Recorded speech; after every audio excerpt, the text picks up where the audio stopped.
Wani abu da ke yanzu, shali gwamnati ko ta san da shi. Menene dan garba?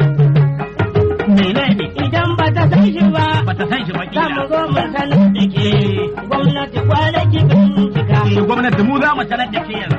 In ke ba ki san shi ba. In ke ba ki san shi ba, gwamnati kwale mu san da ke. Kuma kwale ki taimaka. Tun da dai haƙƙin ki ne. Haƙƙinta ne dan garba.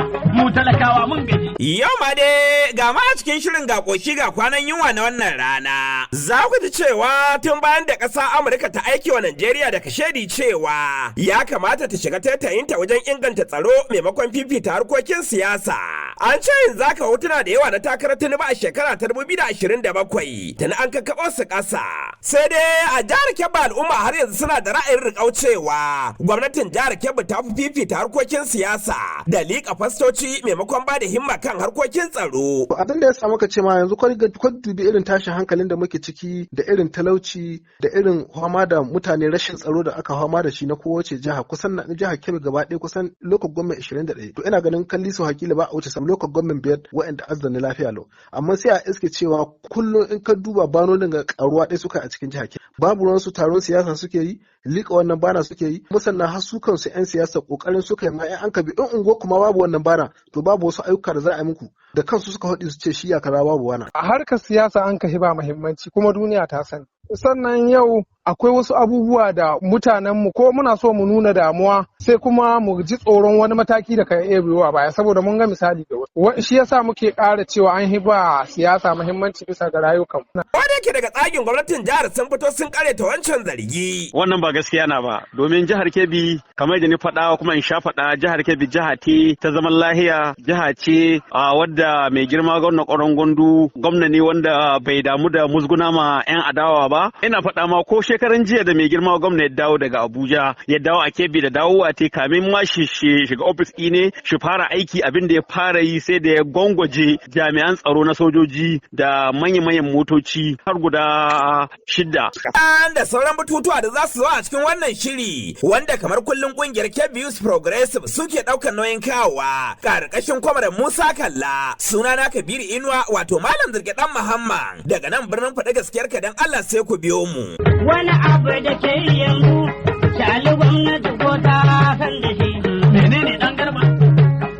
Menene? Idan ba ta san shi ba, za mu zo mu sanar da ke. Gwamnati kwanaki bincika. Gwamnati mu za mu sanar da ke yanzu. In ke ba ki san shi ba. In ke ba ki san shi ba, gwamnati kwale mu san da ke. Kuma kwale ki taimaka.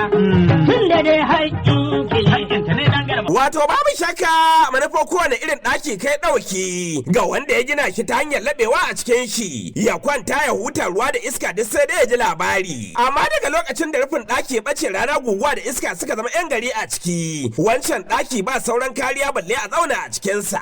Kwatankwacin shugabannin demokuraɗiyya kenan wanda al'umma kan sha rana da gumi zafin rana da tsayawa kan layi a ranar zaɓe domin zaɓen mutumin da aka imani aka gamsu da tsarin manufofinsa.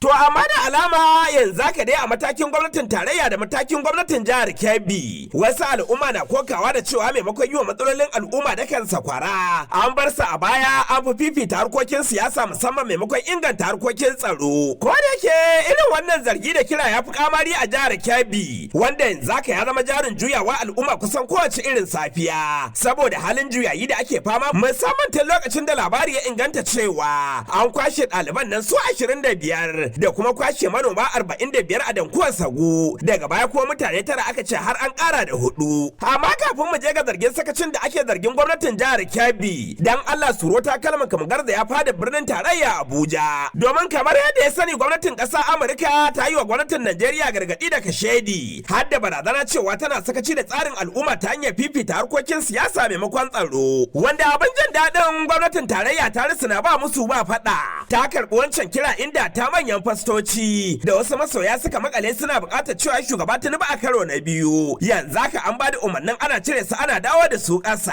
wanda abu mafi girma shine sauyin ministan tsaro daga ɗan siyasa zuwa mutumin da ke da ilimin harkokin tsaron wanda ake kallon hakan a wani mataki na dakile matsalar tsaro tare da kaucewa harkokin siyasa tun da ba lokacin su bane kamar yadda ƙasar Amurka ke zargi da gargaɗi da kashedi. Wani abu da ke yanzu, shali gwamnati ko ta san da shi. Menene idan ba ta san shi ba Ba ta san shi ba za mu zo mu sanar da ke